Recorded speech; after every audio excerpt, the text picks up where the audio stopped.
Sir, most of the chronic diseases, they are associated with anemia. And if the child around 3 to 4 years who has mild to maybe moderate to slightly severe anemia, who is the chronic stools or persistent loose stools, and is not responding to, has infective etiology, is not responding to routine antibiotics, can anemia contribute to the chronicity of or the persistence of stools, and how to deal in such a case? I think, you see, you have a case of anemia, and with the recurrent loose stools. This is what you have? Persistent loose stools. So chronic diarrhea, obviously. So thereby indicating, I think you must look for celiac as one of the very important factor disease which we encounter, especially in the northern part of the country, and also I believe that this is there also in this part of the country as well. So I think look for celiac is very, very important because this anemia may not be responding to your iron therapy and all. And diarrhea, what are the causes which you have ruled out in that patient? Other than celiac, No, it appears to be an infective diarrhea to start with, and which is persistent for a longer duration. Okay. Then what is the duration then? Around maybe 10 to 12 days or more than that. Okay. In that situation, again, you see, it's a what you are having is possibly a prolonged diarrhea, more than 14 days we call it as a persistent diarrhea, but any diarrhea which is getting longer beyond 7 days is again called prolonged diarrhea or indeterminate diarrhea and so on. So many things have been said in the literature. But anyhow, if you have to treat this type of diarrhea, then you have to give them low lactose diet and things will recover. But certainly there is a anemia associated with this patient. So I think still, celiac disease, if I tell 10 times, still it is true that you have to rule it out, actually. Keeping in view the age of the child, sir. Yeah. What's the age, by the way? 3 to 4 years. Yeah, same thing. Yeah. I think this is the age when they start manifesting like this and so on. But other thing which we come across is the giardiasis. Again, one should always keep in mind that also we have to do a good stool examination for any diarrheal patients. Actually, we are forgetting the stool. Stool is a gold mine for the gastroenterologists to look at because you can rule out those common infestations which we have, in our country. Yes. Yeah. Any more questions? Varun, you have any question to ask? Yeah. Anandini. Come on, this is just a question-answer session. Any more questions? Maybe I can ask this question from the panel to Dr. Thapa. So, should we really think of a giardiasis in a child who is 3 years, 4 years old, having a persistent diarrhea as one of the first common differentials, or that probably with the thing is that if you are, most of the time it is post-infectious prolonged diarrhea or persistent diarrhea what we have. But if the patient is not responding to low lactose diet, certainly you should look for 2-3 things which are very important. One is giardiasis. Another one is that you may have, suppose younger child around 1 to 2 years old, you may have a cow milk protein allergy as well. Though in younger children it's more known. Then even post-infectious diarrhea, which is well known as a, post-gastroenteritis IBS type of picture you can have. That's another scenario which you can have. These 2-3 things need to be excluded in that situation. I would just like to ask the panel to kindly enumerate the exact treatment of constipation. I specifically where, we've put the child on, we've disimpacted and then we put the child on a maintenance peg and the child is on a good follow-up. 3 months the child is doing well. What next? I think Srinivas can. Yeah, I think if the child has not had any issues for at least a minimum 2-month period, is able to evacuate regularly without any fecal soiling, without any pain or any other accidents or any blood in stool, that is the time you have to think about weaning down your laxatives. So then you start weaning down your laxatives as far as the dose is concerned and keep a eagle's watch, because that is the time when there can be a rebound constipation as you reduce. Most of the time we don't have a problem if your initial factors that promote constipation are also tackled. If you solely rely only on the laxative to do its job, then you are going to face again one more constipation. So if you have to make sure that the child, if it is less than 3 years, if toilet training is an issue or toilet retraining is an issue, make sure that that is taken care of. If dietary issues are there, or if there is a tendency for the child to not visit the toilet at school, or maybe have a very bad toilet schedule. So all of those things, water intake, that also leads to lack of exercise. So all of these also have to be taken care of. Once these are also taken care of, you will be able to at least achieve about 70% success by the time you reach about 6 months.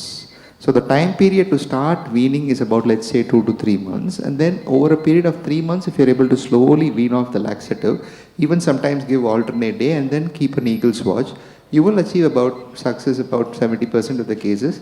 Some cases do require long-term laxatives.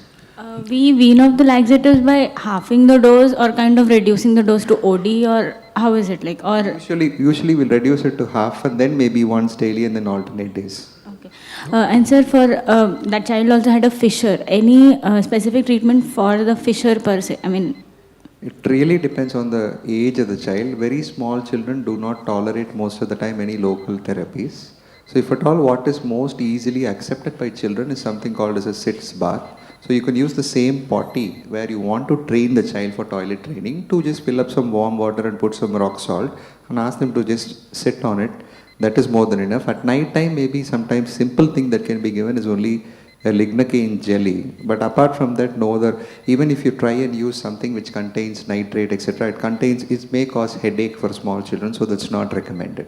okay.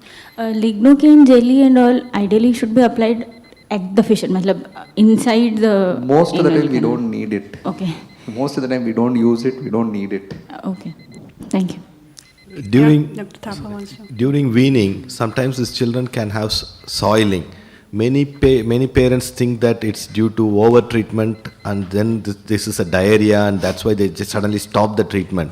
It's very important. We have to educate the parents that soiling is because there is an impaction, and the stools above it become loose, and it just seeps around, and that's why they soil rather than it's a diarrhea. And if they don't understand that, we give medicine, and then few days they think it's diarrhea, they stop the medicine, and it goes on and on forever. So clearly we have to educate about how soiling happens, and when we try to wean down, we have to make sure that soil doesn't happen. If it happens, which means that there is an impaction rather than you are over treating the child. Yeah, I think in addition to Dr. Srinivas has said that once you are taking away the laxative part, there are two things which are very, very important to continue with the child. One is that his intake has to be proper with the proper, fiber-rich diet actually. What we eat, vegetables, fruits, and and salad and so on. This should be ensured, number one. Number two, you have to ensure that intake of water is also equally important. That some of the kids, once change of weather from summer to winter and winter to summer, intake goes down, and these are the months when you get constipation very oftenly. So you must ensure that at least for minimum 2 years of phase, till the age of 2 years, they should have a high-rich, fiber-rich diet plus adequate amount of fluids actually. Then about the anal fissure, this is a practical point. I think he has highlighted very nicely that at least minimum to begin with, if there is head of the stool is always hard, and this is the one which leads to anal fissure. And therefore, during the act of evacuation or disimpaction, at that time, one must take care of this anal fissure, because this is the one which is leading on to vicious cycle. So therefore, the sitz bath, which is very, very important, you have to ask the parents that keep a lukewarm water in a tub.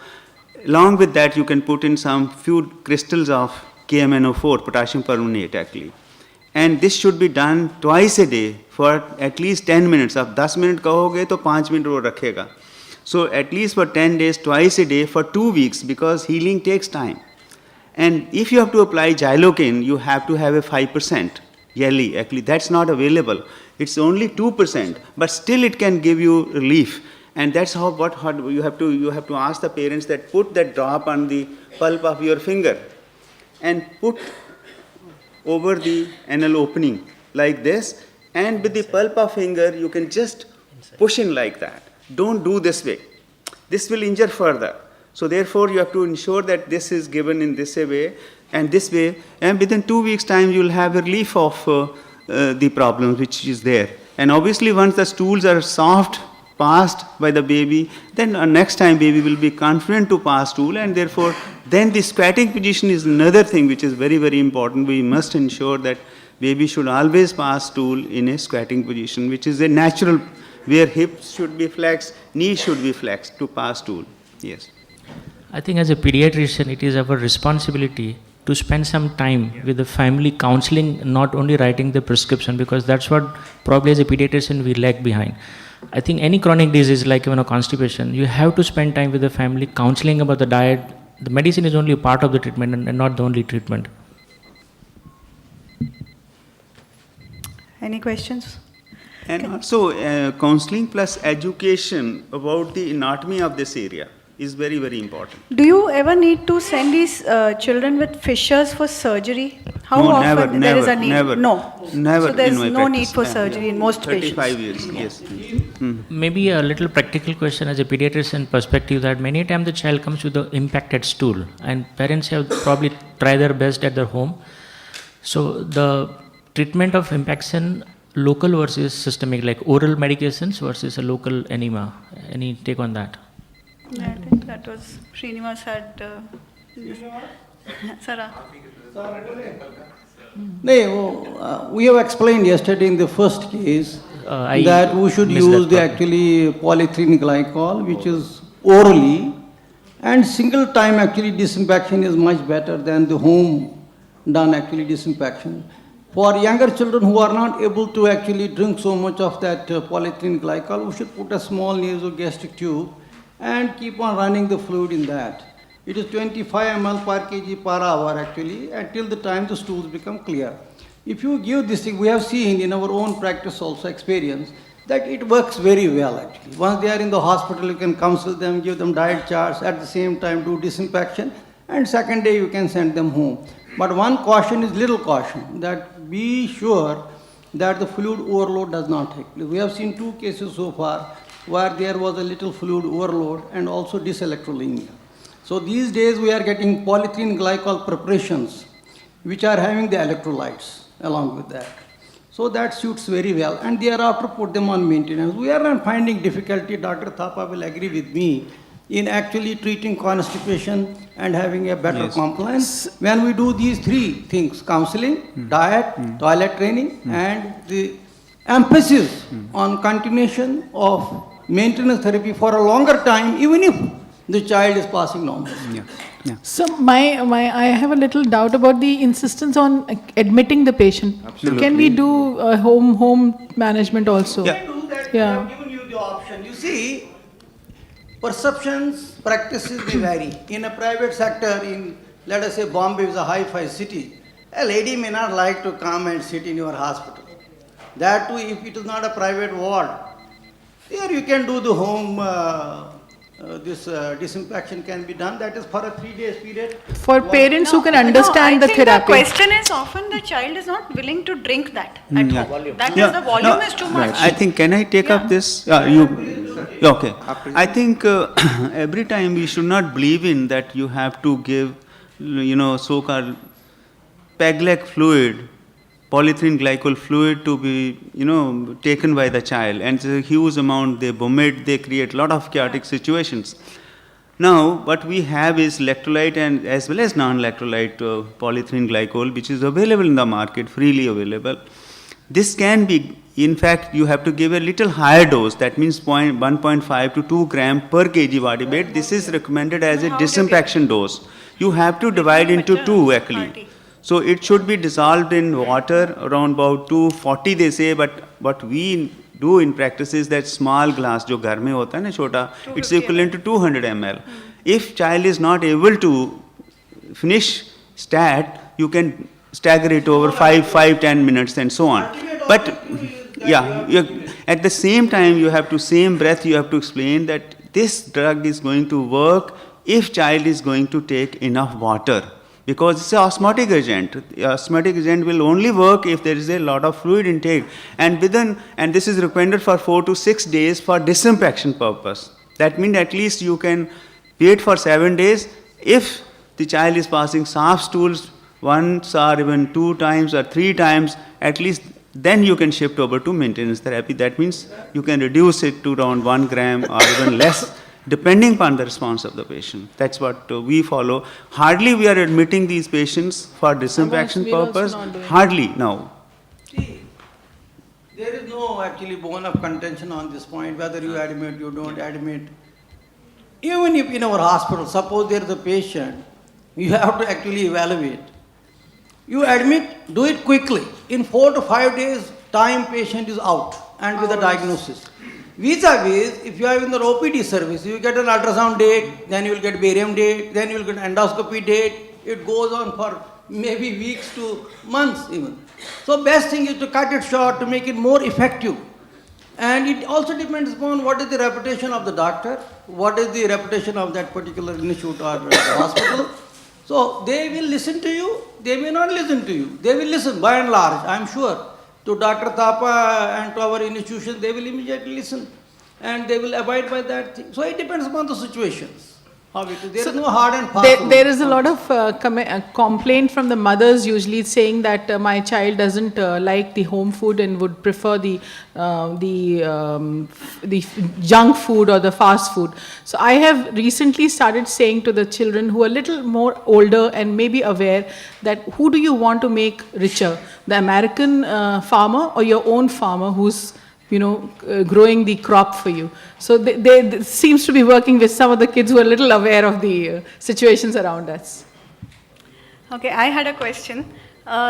Do you believe in this entity of recurrent acute appendicitis? We touched upon it.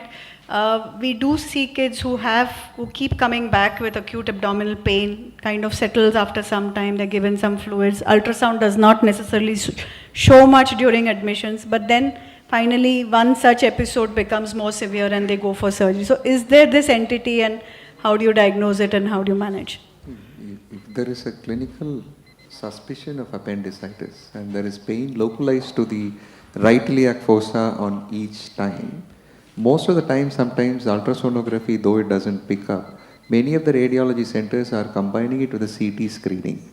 And they do a very localized CT screening only of the appendix region, and they have a specific protocol to try and delineate the appendix. In some centers, they even give you a 3D reconstruction and tell you exactly whether there is a fecolith in the appendix or there is no fecolith in the appendix, and they clearly will be able to most of the time tell you whether there is an appendicular pathology or not. That is only in those cases where you specifically talk to the radiologist. No, but it's not RIF pain. The patients have periumbilical pain. Child is not localizing very well. I'm talking about that subgroup. If it's very clear RIF pain, then there's no doubt. But later on, you realize that this child probably always had attacks of appendicitis. He was given some antibiotics because the counts were found to be high and managed, but then finally it turns out to be appendicitis. It was not thought of at that time. And Absolutely, the ultrasound did not pick it up Absolutely, at that time. but I suppose most of the time each of these episodes will be associated with vomiting. Usually most of these episodes never subside as outpatient treatment. No, they are hospitalized, but they are not picked up as appendicitis. That is the quite counts likely. are high. That is a radiological issue. Yeah. We have sent repeated sometimes ultrasonograms and things to various radiology centers and have had the same experience and can recollect that over the last 2 years or so, we have had 1 or 2 cases of sometimes retrocecal appendicitis which have gone missed. Yeah. Okay. Can I ask a question to both Dr. Thapa and Dr. Yacha? Out of 100 cases of recurrent abdominal pain who come to you in your OPD, maybe 100 cases around the age group of 3 years and 100 cases around the age group of 8 to 10 years. What percentage of them would turn out to be constipation? I think below 3 years we don't consider recurrent abdominal pain as an entity. So about 4 years. Around 3 years, plus okay. 3 to 5. 4 years above. I think it may be mostly what you have to ask the history. If there is a pain abdomen, particularly localized lower down, You have to ask, is there a history of constipation? How do you elicit? They will not say, they will say, every day I pass. क्या ये सख्त This है? is a usual thing, yeah. क्या ये सख्त है? मुश्किल होता है देर लैट्रिन लगती करने है। में? हाँ जी होता है मुश्किल. Then you may do a simple PR or PR as per our SPGAN. PR we should not do. I am abiding by them. So plain X-ray abdomen you may do. And if you find fecolids are there, give a trial and they will respond to that. But the proportion is very small actually. Very small. I think the key is not periumbilical pain. But I think some localization down towards the left iliac fossa, that might give you a hint that there may be actually an element of constipation in them. Second thing which is emerging with pain abdomen is actually the irritable bowel syndrome. That is a different entity with a constipating variety. That will be a different entity and we will have other features along with that. Yeah, I think if you believe that recurrent pain abdomen or chronic abdomen pain, functional, what we have, is the majority of the situation. This is something which is true. Maybe 70-80% situation you have this. But if you really go in the history in detail, all those patients who are having functional abdomen pain, they have irregular bowel movements. Number one, this is very, very important that they are not passing stool in the morning. Either they are evacuating in the afternoon or in the evening. At the same time, they are sitting all the time in the sick room in the school, and therefore parents are repeatedly informed that your child is having pain abdomen and so on. And if you take care of their bowel per se, that means you give them adequate fluids and fiber-rich diet and maybe laxative to maybe lactulose or so, things are taken care. And sure that, again, counseling has to be done that this child should pass stool in the morning. You imagine that if you have not evacuated in the morning, what will happen during daytime? Same thing is happening to the kids also. And it's very well said in the literature that 50% of these functional abdominal pain will respond to this if they are evacuating in the morning. So thereby indicating that possibly there is an X-ray, as Dr. Chacha said, if you take X-ray abdomen, you will see that the colon is loaded. At the same time, before X-ray, even if you ask the baby to lie down on the couch, and if you palpate, you will feel the left colon full actually. That's another clue. Or if you are able to do PR, you will feel that, oh, this rectum is also loaded with the fecal matter. Obviously, the parents are not coming with the history of constipation in that situation at all. And this is because of the irregular bowel movements, and this goes on over the time. सुबह बच्चे को इतनी जल्दी है कि school जाना है, उस ना तो खाता है ना पीता है, खाता है तो पीता है, वो दूध पीता है, बताइए अब दूध से कुछ fecal matter क्या बनना है? And plus it is not going to act upon because child is rushing to catch the bus actually. So that's the issue actually, main issue. So we have to tackle those issues to take care of recurrent abdominal pain largely in these patients actually. So you will believe that more than 90% of both these groups may turn out to be constipation? No, not 90%. Associated constipation, not that as a primary issue. It's not it's associated, but 50, it's said in the literature, 50% of these functions which are labeled, if you evacuate their bowel in the morning, you regularize that, it will settle down. And you can do it in your practice day to day. So randomized trial is required? Yes, it should be Do done. a randomized trial and see, and Yeah. answers will come very clear then. Yes. Yes, is it true or not? Yes, there is a question, yes. Around 8 to 10-year-old child who has been presented with subacute hepatitis and chronic, ascites, there is a collection, not high-grade fever, not toxic, and there is on clinical examination there is significant ascites, mild hepatomegaly, not much of tenderness, and there is no other significant finding. And on sonography there is mild increased echogenicity of the liver is what has been reported, and SGPTs are in the range of around 100 to 150s. The differential, as we would possibly put, is some tuberculosis or some malignancy is possibility. And some subacute infections which have persisted, or maybe because of some antibiotic therapy, it has persisted for some duration and has not completely responded. How to approach this child? No, history of jaundice was there. There is a slight, yes, there is a tinge of jaundice, doubtful jaundice, and SGPT is raised. For tuberculosis and other things, antibiotics doesn't rise here. It's a liver disease actually. No, it's a, yeah. Yes, yes. No, but you saying there's hardly any jaundice. That's what you said. I thought there was Doubtful jaundice or maybe yeah, even then, even elective is raised. AGPTs are slightly raised. raised angina. Yeah. If bilirubin is raised, then it's a liver problem. But if it's bilirubin is not raised, then in that case, again, I think you should go for a imaging of the liver, and that may answer your question as to where you are hearing. Yeah, essentially in this situation, what will tell you is whether your question is whether it's an acute process or a chronic process. That's going to be your first question. Addressing your question, I think an ultrasound showing a coarse liver and a big spleen will definitely tell you that this child has been having this problem for a very long time and he has an acute insult on top which has triggered this. Or if the spleen is normal, there is no evidence of portal hypertension, then you think of something like TB or whatever you are saying, which is a sort of more subacute thing which has happened in the abdomen. How to prove or rule out tuberculosis in such a case? Tuberculosis, if the bilirubin is raised, tuberculosis should not be top of your this thing. You should bring it down. But if Is it ruled out? Why did you not think of completely, in a tuberculosis? small percentage, you may have tuberculosis Is there causing. any reason why we first thought about tuberculosis? No, I think it's the radiologist who started the thought process.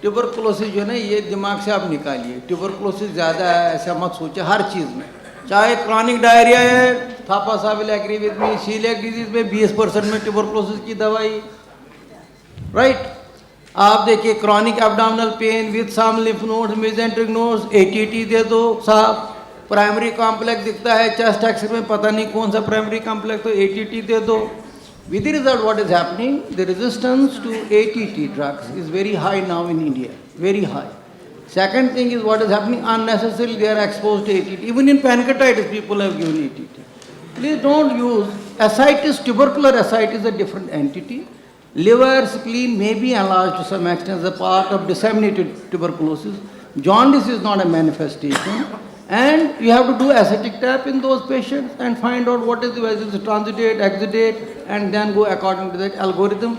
Search for other cause of this evidence of tuberculosis, chest X-ray, Mantoux test, do ESR. These are our family history of tuberculosis. In 60%, we have a recent article, abdominal tuberculosis, published in Indian Journal of Gastroenterology this year only. You will see 60% of these patients will have an evidence, definite evidence of tuberculosis. 40% will not have definite evidence of tuberculosis. Therefore, you have to take the supportive evidence in the form of chest X-ray, family history, contact, Mantoux test, and other things into consideration. So everything is not tuberculosis. Here you have enlarged liver, spleen, echogenicity, jaundice is there, AST, ALT is elevated. Look for other cause of liver disease like Badchari to nahi hai, chronic liver disease to nahi hai. So that has to be looked at, particularly now younger children who have autoimmune liver disease as a part of diagnosis. Wilson All these disease. things have to be seen. Amma is ready to. Any specific test on the ascitic fluid? Yeah, ADA you can do. Even you can, if your Hughes mount is there, that you can even AFB can be done in a concentrated form. Ascitic form of tuberculosis. Best is actually peritoneal biopsy, which will give you the clue. But you may or you may not be. If you have other correlatory evidence, then you can start them on ET. Now, PCR is available Malignancies easily. as such are not common. Now, PCR is recent available guidelines. easily, which Okay. with the ascitic fluid you can send for Even- a TB I PCR. Even think- PCR. No, you have to even- send for gene expert. Gene expert, yeah. That is the gold standard See, today. tuberculosis without a tissue diagnosis But- is but- always a query. No, And I not think- just that, I most think- patients who have